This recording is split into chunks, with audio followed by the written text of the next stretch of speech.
Vamos lá, vamos mergulhar fundo na anatomia de um crime. A ideia aqui é dissecar esse conceito, mas não pelo lado da emoção, e sim com a lógica fria e bem calculista que o direito usa. Olha só que situação. Parece um quebra-cabeça, né? E é um caso que, por mais estranho que pareça, ajuda a gente a entender uma coisa fundamental. O que parece óbvio no nosso dia a dia nem sempre é tão claro assim quando a gente olha com as lentes da lei. Para entender como o sistema legal chega numa resposta para esse tipo de pergunta, a gente vai seguir o caminho exato que os juristas seguem. Pensa nisso como um funil que vai filtrando as ações humanas passo a passo. Então, antes de qualquer ato ser chamado de crime, ele precisa obrigatoriamente passar por um teste bem rigoroso que tem 3 etapas. Essa é a famosa teoria tripartite do crime. É como um checklist, sabe? A conduta tem que passar por esses 3 filtros. Se falhar em qualquer um deles, pronto. Legalmente falando, não há crime. Vamos começar a análise pelo primeiro. Essa primeira etapa é quase matemática. É pura e simplesmente uma questão de correspondência. O que aconteceu na vida real bate com a descrição que está escrita lá no Código Penal. Para um ato ser considerado um fato típico, ele tem que ter esses 4 componentes. Tem que estar a conduta, o resultado, a tipicidade e o nexo de causalidade. E é nesse último que as coisas ficam bem interessantes. Então, voltando para o nosso caso do raio.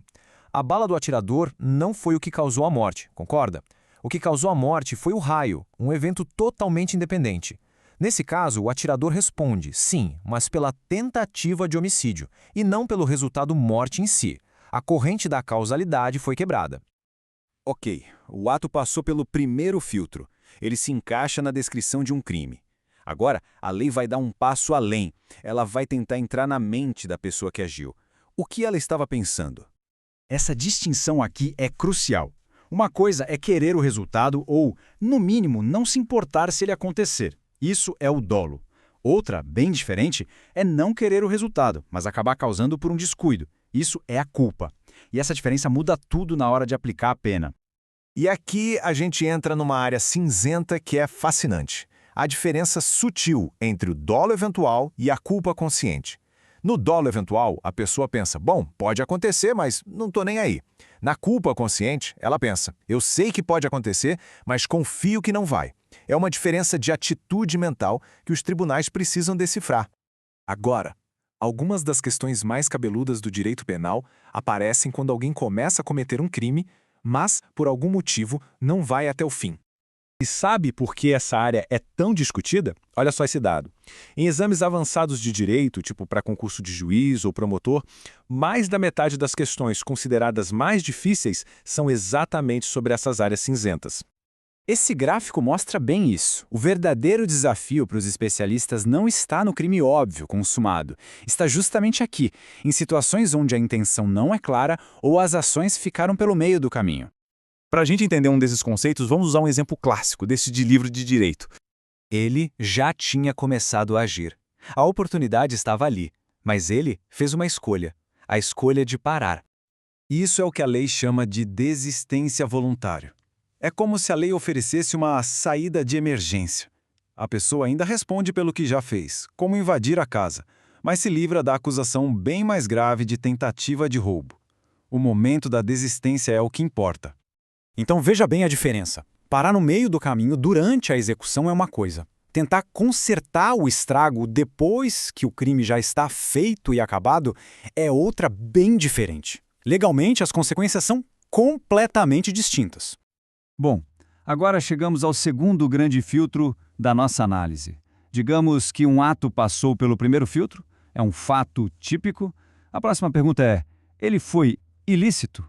Porque às vezes a resposta pode ser não. Existem situações muito específicas em que a própria lei diz que, apesar da ação parecer um crime, ela é justificada. São as chamadas excludentes de ilicitude. A mais famosa de todas, com certeza, é a legítima defesa. Todo mundo já ouviu falar.